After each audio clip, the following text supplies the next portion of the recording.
এখানে বানাচ্ছি এখন বাটার চিকেন। তার জন্য আমি এখানে সাদা তেলের মধ্যে গোটা গোলমরিচ, এলাচ, লবঙ্গ, দারচিনি ফোড়ন দিয়ে দিয়েছি। এবার এই সাদা তেলের মধ্যে আমি দেব বাটার। বাটার যেহেতু অল্পতেই মেল্ট করে যায় বা পুড়ে যায়, সেজন্য আমি এখানে বাটারটা।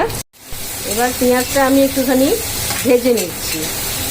লাল লাল করবো না, কিন্তু যেন একটু কাঁচের মতো রঙটা হয় পেঁয়াজে, সেটা আমি দেখে নিচ্ছি। এইভাবেই ভাজি। চিকেনটা আমি আগে আদা রসুন বাটা আর দই দিয়ে ম্যারিনেট করে রেখেছিলাম। এই আধ ঘন্টা মতো আমি রেখেছি। আপনারা 1-2 ঘন্টা মতনও রাখতে পারেন, সেটা আপনাদের ইচ্ছার উপর নির্ভর করছে। এবার দেখুন পুরো জিনিসটা এই সময়তে আমি স্লো টু মিডিয়াম করে দিয়েছি আঁচটা। আর বেশি জোরে হলে আবার দইটা একদম ফাটা ফাটা হয়ে যাবে, সেই জন্য স্লো করে দিয়েছি।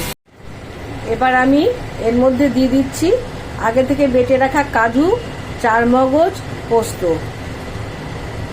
চিকেনটা একটু কষিয়ে নেওয়ার পর আমি গোলমরিচ গুঁড়োও অ্যাড করেছিলাম।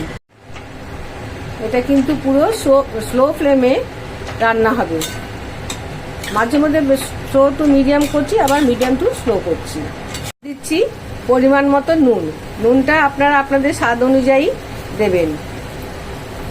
আর একটু মিষ্টি দেবো, কারণ এই রান্নাটা খুব বেশি নুন নুন হবে না।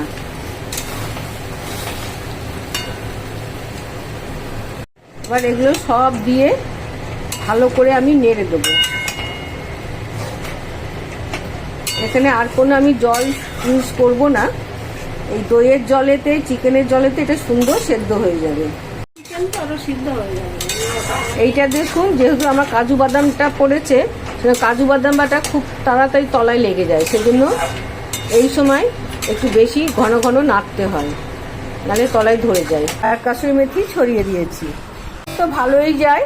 তাছাড়া লুচি, পরোটা, লাচা পরোটা সব কিছুর সঙ্গে খুব সুন্দর যায়। এই রান্নাটিকে আপনাদের খুব পছন্দ হয় তাহলে প্লিজ একটা লাইক করে দেবেন এবং সাবস্ক্রাইব করে পাশে রাখা বেল আইকনটিকে প্রেস করে দেবেন।